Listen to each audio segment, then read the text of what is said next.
Hey folks, welcome back to another review with yours truly, Sam Healey. Today we're taking a look at this one right here, Maome Sonmul.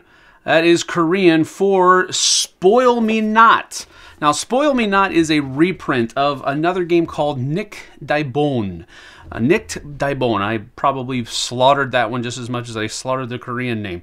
But anyway, this is a reprint of that older game that is being put out by the Korea Board Games Company. And it is basically a trick-taking game. Not really, though. It's more like set collection, but it plays like a trick-taking game, kind of. So let's get down to the table. I'll show you how it works, and we'll come back with some final thoughts after that.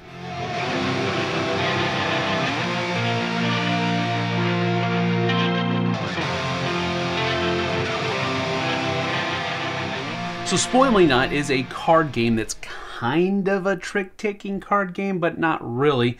You're simply going to be, it's more like a set collection game than anything else, because you're going to be playing cards out into the middle and being able to choose cards from what has been played out in a certain manner and put them back into your collection. And then your collection is going to score you points at the end of the game. Whoever has the most points is the winner.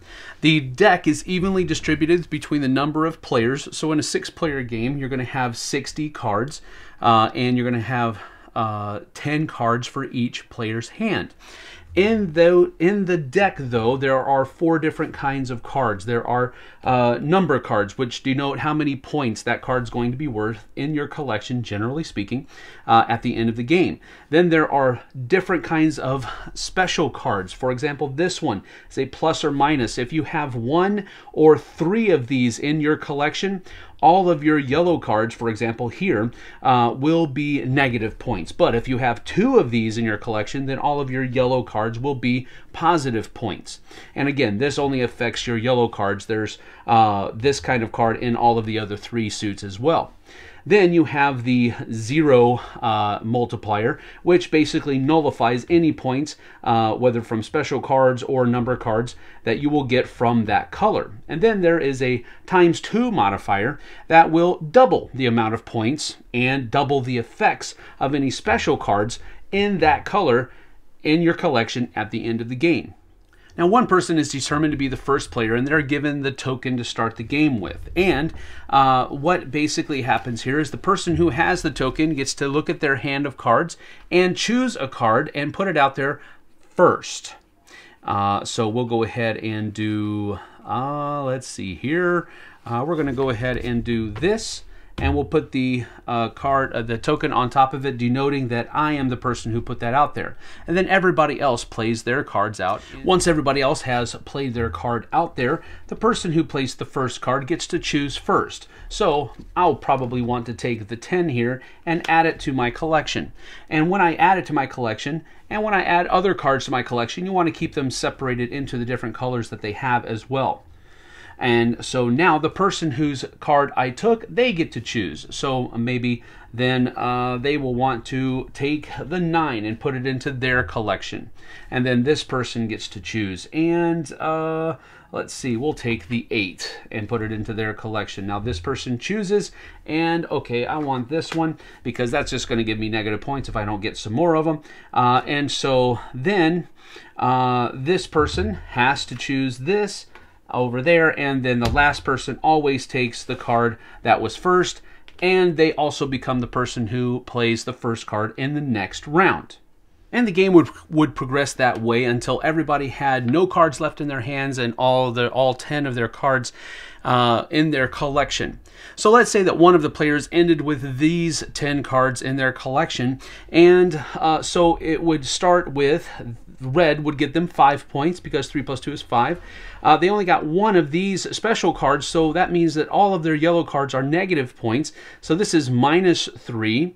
And then over here, they got a 10 and a 6 with a doubler, so that makes this one 32 points from green cards. And then over here, they only got 1 of these and a doubler, which makes this a -20 over here, which brings their total to 14. But then this player here got both of these and the doubler, so that's 12 times 2, plus the blue, giving them 18 points, plus 0, because 9 times 0 is 0. It nullifies all the points here. Plus 2 over here, giving them a total of 44 points for the game. So that's how you score points. And let's go ahead and get to my final thoughts. So that is Spoil Me Not. That's being produced by Korea Board Games Company. And you know, I have to, first of all, I didn't know that this was a reprint until I was actually teaching the game to Jason and Z, and they were saying, I've played this game before, and they, of course, let me know at that point that this was a reprint, which is fine. Now, according to them, I've never played the other game before, but according to them, the other game is basically ugly. It is a horribly looking game, and this game looks much, much better. The graphic design looks a lot better than the old one, Nicht, Bohne. So there is that. I guess that's your first pro. The graphic design is at the very least much, much better than its predecessor. Now, gameplay, how does that feel? Well, like I said earlier, it does really feel like you're playing a trick-taking game, but you're really not. You're playing a set collection game in a trick-taking game kind of format where you all have to play a card out there and you have to kind of play on the whim of the person who played first. What kind of cards are they looking for, so that you can kind of entice them to choose your card first so that you can get that second pick, and so forth and so on. Or you can play in such a way where you know you're going to get the last pick, which means you're going to go first next turn and get first pick from everything. So there's a couple of different strategies that you can really go at each hand or trick that's played throughout the course of the game to kind of determine. So it's not really strategic, it's more of a tactical kind of game, because you can only play off of what everybody else is playing and what you think the other person who's going to choose first needs, so that you get that second bit, or whatever it might be that you want to do within the game. With all that being said, I think it's very simple to teach, very simple to play. I mean, for crying out loud, this right here is the rule book, all of 4 pages, and really it could have probably been condensed into just 2, quite simply. So this is a very easy game to play, very, very lightweight. If you've played Nicht, Bohne, you know what I'm talking about before, and now I know what you're talking about because I've played the reprint of that game, but not the original game. But anyway, that's neither here nor there. I think the amount of messing up that you can give to each player is kind of a con here. You can really get messed over very easily in this game, and it could mean the swing of 40, 50, 60 points, because one card can turn your stack of cards into from a positive 50 to a negative 50.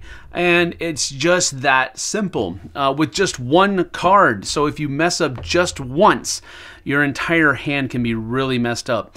And along with that, this isn't going to be another con, but really kind of tacked on to the end of that con. This is a game where the person who has the lowest number of negative points could actually be the winner. That's a possibility. I don't know how often it is or how frequent that would happen, but it's a possibility.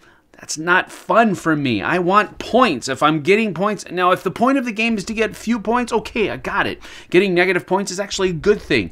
But in a game where getting a lot of points is how you win the game, if everybody has negative points, or if, this is even worse, one person has 90 or 100 points and you're sitting there with negative 40. That really kind of wears on your morale a little bit, if you know what I mean. So again, I don't really like games that punish you that harshly for making a single mistake sometimes, or maybe just a few small mistakes. I don't like it when games do that. So that's a con as well. So it's kind of even-handed here. All in all, I think this game is really just a filler game, and that's really all it's really meant to be. So I don't want to come down too heavy on it. So I'm just gonna kind of fall into, it's probably around a 5 out of 10. It's really just an average game for me. I think there are a lot of other filler games that I would rather go to with this length of time that it calls for. So it's neither here nor there. I don't think it's a horrible game. It plays fine. It's balanced and all that good stuff. But at the same time, it's just not that fun.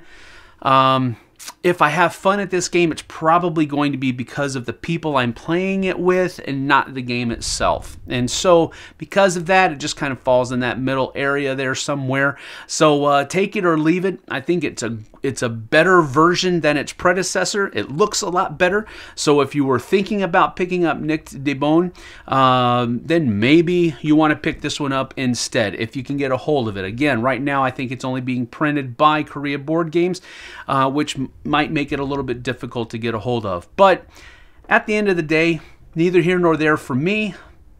You'll have to play it and make your own determination based on that play. So that's it from me for Spoil Me Not. We'll see you guys on the flip side.